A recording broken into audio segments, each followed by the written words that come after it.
Mohon perhatian, tekan tombol subscribe. Terima kasih atas perhatiannya. Ketika KKN itu terjadi karena dilakukan oleh, kalau di sini disebutkan dalam pernyataan tadi, berkembangnya itu di pusat kekuasaan, maka eksekutif maupun penyelenggara negara bisa berbuat apa saja yang membuat kehidupan kebangsaan kenegaraan kita bukan tidak baik-baik saja, sangat tidak baik dan mengarah kepada kebobrokan dan kehancuran.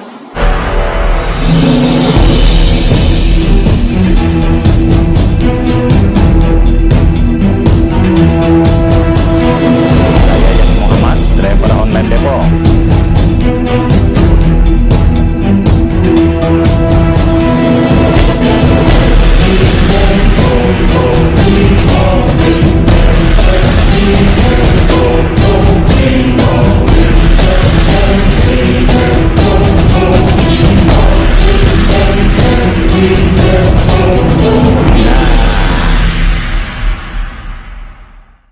Ayo kembali ke Undang-Undang Dasar 1945 asli.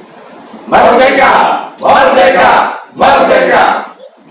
Sehubungan dengan kita menganut Pancasila, di mana Pancasila itu menganut pada dasarnya adalah musyawarah mufakat. Nah, ketika Undang-Undang Dasar 45 yang satu paket dengan Pancasila diganti dengan Undang-Undang Dasar tahun 2002, itu kan tidak lagi berlaku musyawarah mufakat karena presiden, gubernur, bupati, dan wali kota dipilih langsung. Bagaimana tanggapan Pak Budi Samsudin dalam konteks G45 G45 Habib Sayuti Asyatri, Ketua Presidium. Terima kasih. Assalamualaikum warahmatullahi wabarakatuh. Waalaikumsalam.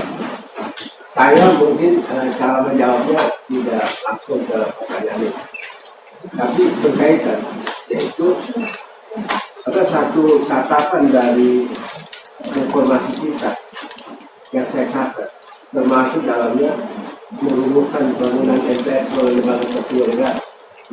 Catatan yang saya dapatkan karena relevan dengan acara kita atau tema hari ini adalah sebenarnya reformasi di Indonesia itu berlaku dengan slogan yang menjadi sentral slogan atau temanya adalah anti korupsi, kolusi dan nepotisme. Dan itu tema sentral. Sejumlah TAP MPR dibuat khusus dengan semangat untuk menghadapi masalah tersebut.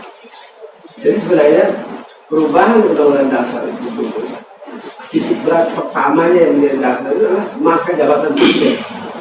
Begitu. Jadi karena komplain terbesar terhadap sistem zaman Orde Baru adalah karena tidak ada batasan masa jabatan. Tetapi kemudian diikuti dengan semangat demokratisasi dan semangat untuk mengatasi atau menghadapi masalah KKN. Itu di mana-mana slogan anti KKN. Dan kita lihat selain dari masa jabatan itu, kemudian yang berkembang adalah justru yang lain-lainnya itu menjadi liar.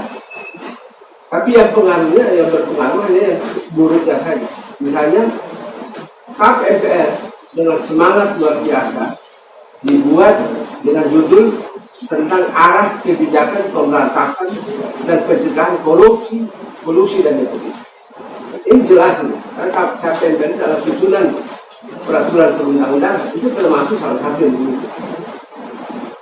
Kemudian yaitu nomor 8/2001 juga tentang etika kehidupan berbangsa serta tentang visi dan misi Indonesia masa depan. Jadi para pengubah itu Undang-Undang Dasar itu atau anggota MPR pada waktu itu meyakini bahwa pemberantasan korupsi itu hanya bisa dilakukan dengan visi dan misi Indonesia masa depan. Kemudian ketetapan tentang pemantapan persatuan dan kesatuan. Karena visi dan misi dan persatuan dan kesatuan terancam oleh korupsi, oleh KKN ini. Nah sekarang kita lihat ketika KKN itu terjadi, karena dilakukan oleh, kalau di sini disebutkan dalam pernyataan tadi, berkembangnya itu di pusat kekuasaan. Karena lembaga MPR itu tidak bisa lagi mengecek yang melaksanakan kekuasaan eksekutif, tidak bisa lagi dicek, tidak bisa lagi di atas, tidak ada pertanggungjawaban presiden. Jadi bukan hanya musyawarah mufakat, bisa saja dibikin musyawarah mufakat, bisa saja ada. Tapi siapa yang melakukan itu? Otoritas mana? Jadi kalau kita lihat susunannya negara kita, dari awal founding fathers mengatakan ada nilai-nilai agung yang ingin diperjuangkan dan disebut dengan ultimate goal. Nilai-nilai ini hanya bisa dijaga oleh satu lembaga yang memiliki kewenangan mewakili kedaulatan saya. Kalau kewenangan kedaulatan saya itu dihilangkan dengan dihempaskan MPR sebagai lembaga tertinggal, jadi nilai agung ini tidak dijaga lagi. Nah, ketika nilai-nilai agung tidak memiliki pengawalan, maka eksekutif maupun penyelenggara negara bisa berbuat apa saja. Maka persoalan yang kita hadapi sekarang adalah sebenarnya tadi Pak Din katakan bahwa tidak baik-baik saja. Dalam bahasa di kalangan rakyat, sebenarnya itu keinginan revolusi. Keinginan yang sebenarnya itu revolusi. Karena orang tidak punya lagi harapan terhadap pemilu yang dilakukan dengan pesertanya orang gila, kotak suaranya dari kardus, dan penghitungan suaranya bisa lebih dari kecamatan. Karena undang-undang mengatakan penghitungan suara itu selesai di kecamatan. Karena C1 itu masih bisa dirujuk dalam bentuk perhitungan kecamatan. Kalau penghitungannya sudah di kabupaten, di provinsi, kemudian dari peserta pemilu sudah membanggakan bahwa saya punya data digital, data di tingkat bisa mainkan komputer. Tidak. Pemilu itu dasarnya adalah harus dengan bukti dasar, bukti kasar, hard proof, yaitu C1.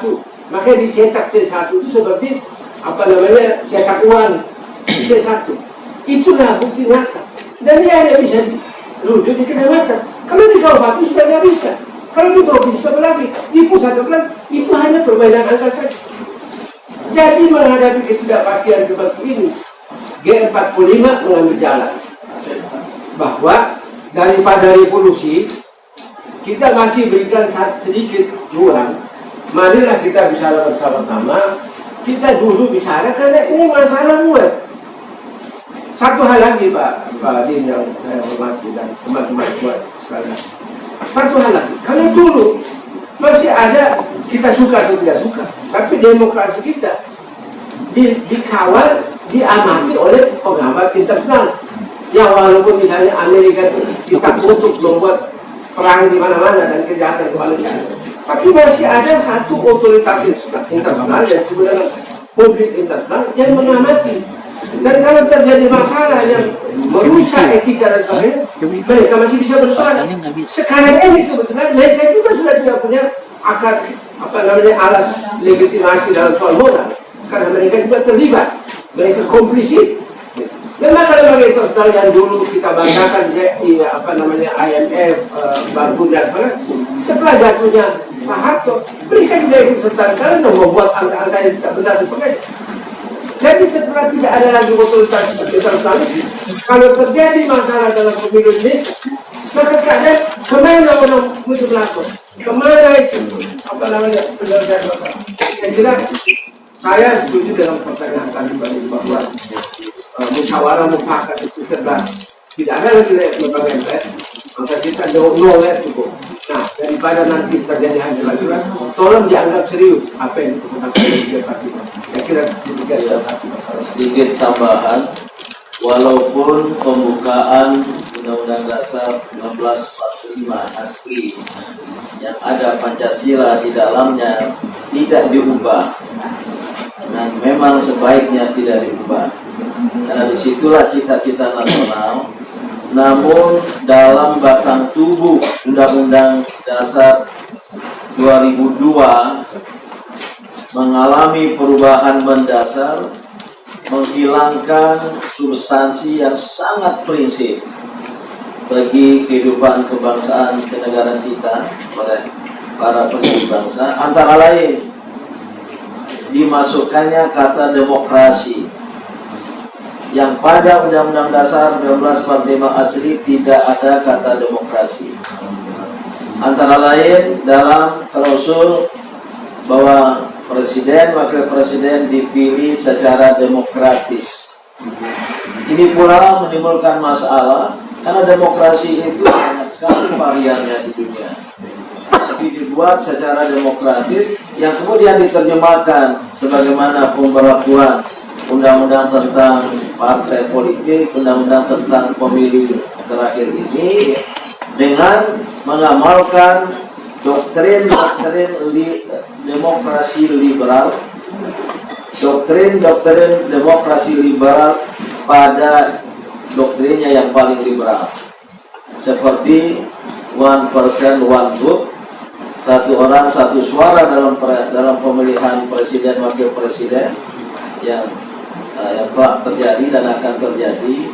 Ini bertentangan dengan pesan sila keempat Pancasila yang Anda tanyakan secara musyawarah mufakat oleh para tokoh bangsa yang terpilih menjadi anggota DPR MPR secara musyawarah mufakat atas dasar kerakyatan. Kerakyatan yang berasal dari bahasa Arab ar-ra'iyah tidak identik dengan demos pada demokrasi. Pada demos ada nuansa individual dan liberal. Pada ar-ra'iyah adalah mereka yang dihubungi, yang disantuni oleh penguasa dengan penuh kasih sayang, penuh tanggung jawab, penuh tujuan untuk kemaslahatan. Dan begitu pula pada pasal tentang ekonomi, pasal 33 muncul dirasukan nuansa kapitalisme. Itulah liberalisasi ekonomi dan politik yang kami tulis di sini, yang membuat kehidupan kebangsaan kenegaraan kita bukan tidak baik-baik saja, sangat tidak baik, dan mengarah kepada kebobrokan dan kehancuran. Ayo kembali ke Undang-Undang Dasar 1945 asli. Merdeka! Merdeka!